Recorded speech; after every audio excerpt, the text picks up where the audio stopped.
Well, as we look ahead at what could be at least another month of fighting, it's important to ask what the end goal here is for both Israel and the United States. While the strikes against Iran have no doubt been impactful, it's important to remember the toll of fighting like this. So far, 6 U.S. service members have lost their lives, and the number of fatalities is expected to go up. Joining us now, retired Lieutenant Colonel Jonathan Conricus, former IDF spokesperson and senior fellow at the Foundation for Defense of Democracies, and Jack Carr, former U.S. Navy SEAL and author of Targeted Beirut and the upcoming book, The Fourth Option. So great to see both of you.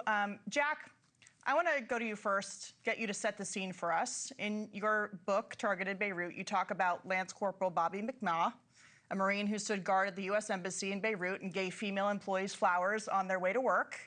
And in 1983, he gave away his last rose. And you argue that this year in Beirut in Lebanon was the year that Iranian terrorism really set the tone for the decades that followed. What happened, and tell us why?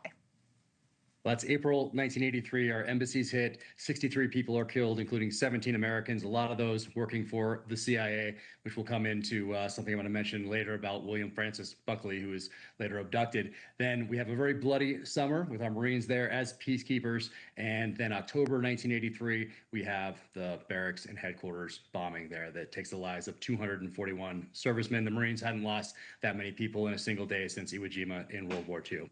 But what really happens there is that we teach our enemy a lesson, meaning let's focus on Iran specifically here.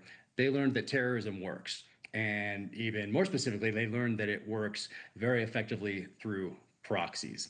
So they take that lesson away because there's a lot of tough talk out of the administration following the bombing in October. And then in early 1984, we leave the region, leave Lebanon, I should say, as quietly as you possibly can. So terrorism works. And there's a direct line between that and September 11th, 2001. But because so many CIA employees were killed in that embassy bombing, someone shows up there, William Francis Buckley, Bill Buckley. He fought in the Korean War, earned a Silver Star, Purple Heart there, ends up becoming a librarian, then going back into the military, becoming a Special Forces soldier, recruited by the CIA, and earns another Silver Star in Vietnam. And he is the chief of station, which is the CIA's most senior ranking official in the country. And he is abducted in March of 1984, and he's probably killed somewhere summer to fall of 1985, but endures horrible torture during that time frame from Iranian proxies, and his body is recovered in 1991. He is buried at Arlington National Cemetery. But the main point of all of that is that all of these things lead back to Iran, them using proxies, them using terrorism, and that region and the world really learning that terrorism works. And of course, that was all after the Iranian hostage crisis. Jonathan, there's been an astonishing amount of coordination between the United States and Israel ahead of this campaign, but during the campaign as well. Israelis are, of course, unfortunately, very familiar with Iranian terrorism. The United States has experienced this dozens and dozens of times over. But right now, there are pilots in the air from the Israeli Air Force, from the U.S. Air Force, from the Navy. What kind of planning and training goes into that kind of coordination to make this a success? Yeah, good night, and thanks for having me on here. I think it's unprecedented, and I've had the opportunity firsthand to look and listen and see what the Israeli and American militaries have done together.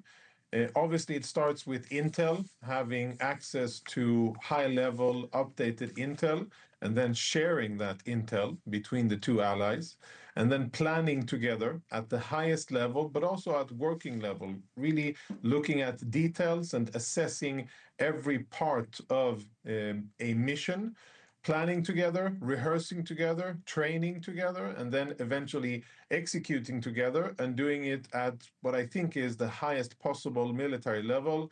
Don't want to be too superfluous here, but really world-class operations. This is a very complex environment.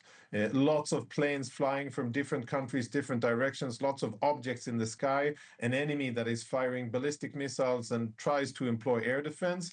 And yet Israel and the US have been able to, so far, and I hope this continues, really execute at the highest level. Shouldn't be taken for granted. This isn't something that many other countries are capable of, if at all.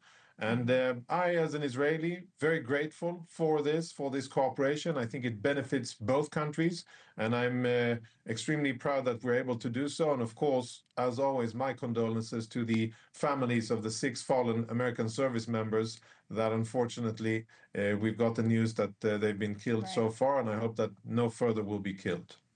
Yeah, Jack, in my opinion, the president is doing this to end the 47-year-long war from Iran on Americans and, of course, on Israel as well.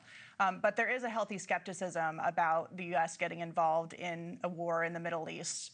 When officials say that Iran will be different and give the objective of destroying what's described to me as every piece of military hardware that can reach Americans and U.S. interests, is that enough as someone who served combat tours in the Middle East and watched for 20 years as we squandered treasure and blood in Afghanistan? Sure, it's a harder sell, I think, for my generation, but just as Secretary Hegseth said, this generation hasn't forgotten the lessons of our 20 years in Afghanistan and all those years in Iraq, how we failed to adapt, how the enemy adapted faster than we did. We had so much mission creep during that time frame. That generation hasn't forgotten. They are now in positions in the administration. We have elected representatives that are taking the lessons of the past and applying them to the current problem set as wisdom. That's really all that we can do. So I do trust them when they say that, because we all lost friends over there, and we all looked up and saw our senior level leaders say the same things in front of Congress year after year after year, and have nothing really change on the ground for us. So I think we have the right people at the right place at the right time to deal with this situation. And if I could go back to the 1980s, I think that there's a whole bunch of reasons why I'd like to go back to the 80s, notwithstanding. But for this particular case, the response to Beirut 1983 in particular could have set an entirely different tone. We were still living under the specter of Vietnam at the time, so I understand the position that the administration was in. But if you can go back and you can change our response to Beirut 1983, I think a whole lot going forward turns out differently. Amazing how the arc of history is a very long one. Jonathan, final question to you. Prime Minister Benjamin Netanyahu said tonight that when this comes to a conclusion successfully, that he believes there'll be a peace in the region and in the world that we have never seen before, that we could only dream of. What is your assessment at the end of this, and what are your hopes that this will accomplish? Yeah, my hope is that this is a historic game changer, that we, by taking action against this evil and oppressive regime, brave action by the US and Israel, will give the region kind of a reset, and first and foremost, reduce threats to Israel and to the US, perhaps eliminate them totally. That's perhaps the first achievement. Second achievement would be to give the Iranian people, the brave Iranian people, the opportunity to take back their country.